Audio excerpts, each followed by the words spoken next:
Welcome back, everybody, to episode 3 of Minecraft, and now we're using the More Stone mod.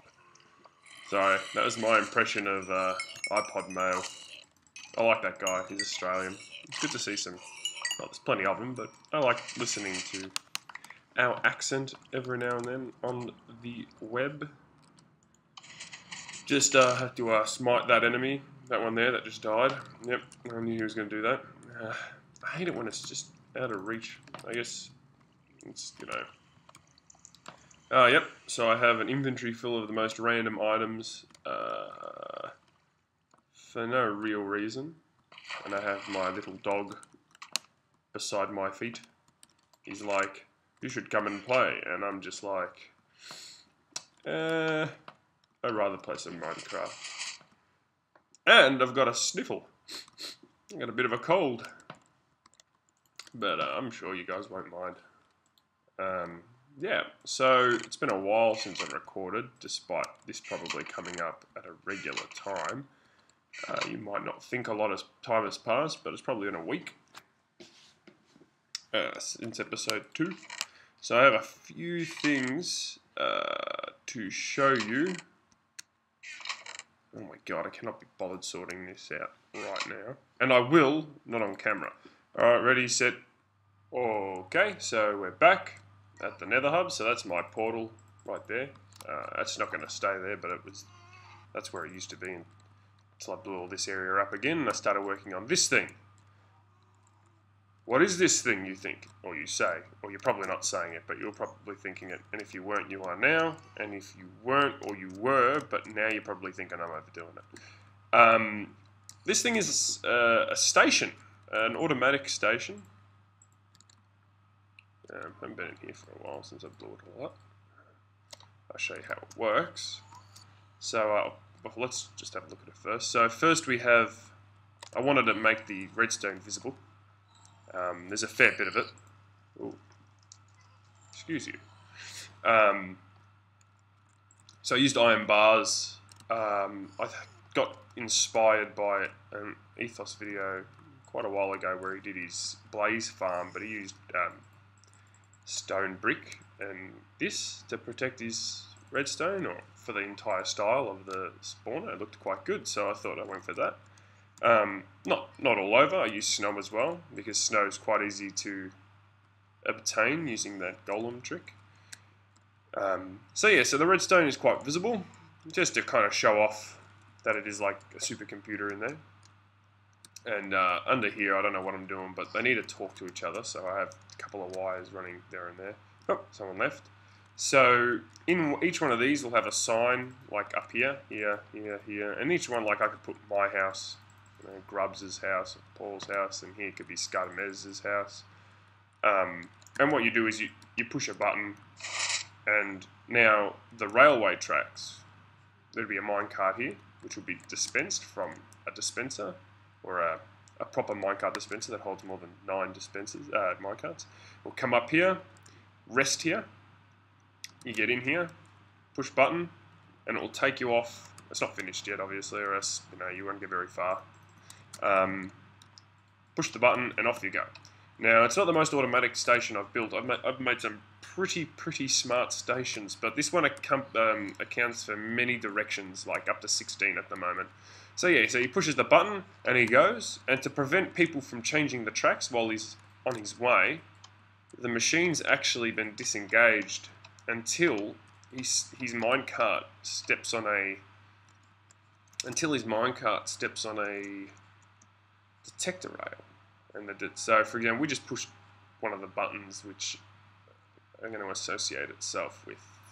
Ooh, it's pretty big, this thing. Here, so it associates itself with this one. So he's going to go down here, and once his minecart steps on this thing, it's going to engage the machine for someone else to use. So it's good. It's like multiplayer friendly, is what I'm getting at. Nothing you hate is people, like 5 people trying to use the station at once. And even though he's just gone up here, someone changes his destination. I also have a reset. Hang on, gotta nom on some bread for a second.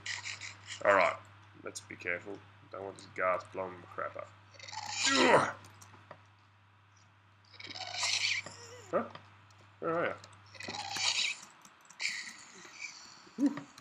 Give me those gas tubes.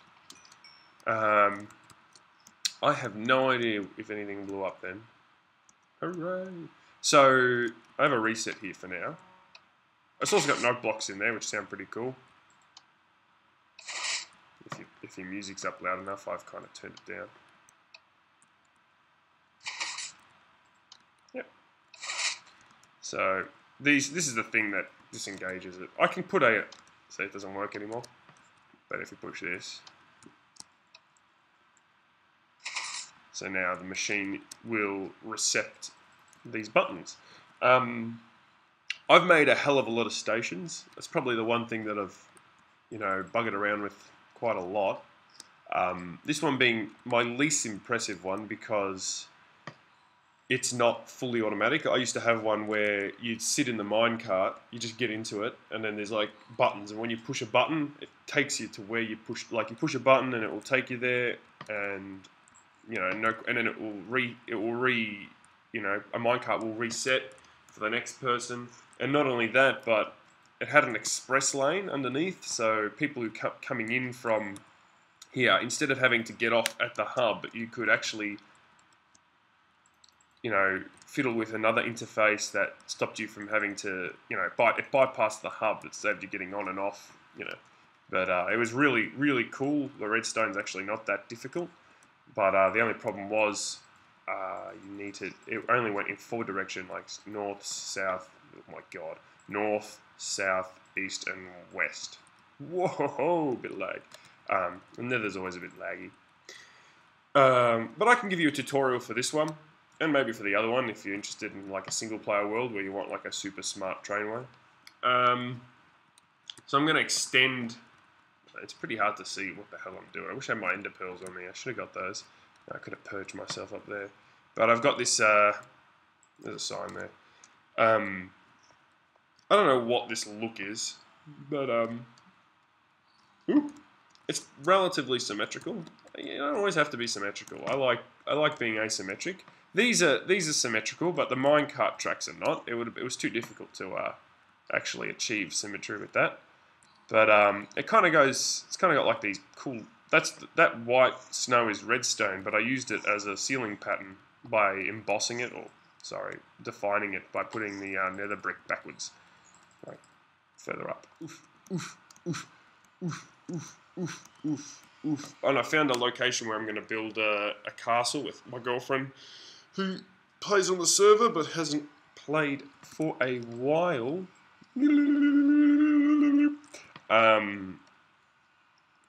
So I won't show you that yet because nothing's really changed.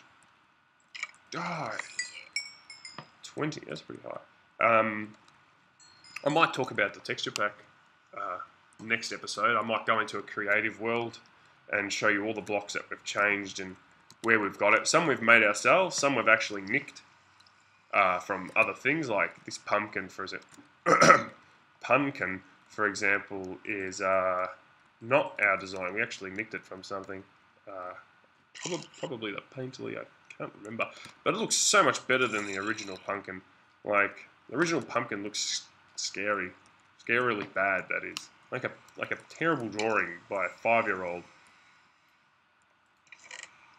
This guy here, Dynamite, he gave me this map, and I told him I was going to throw it out if he doesn't take it out of here. He's done a good job, though. So in the middle there, where my cursor is now, is actually spawn. Ooh. Blocked. Alright.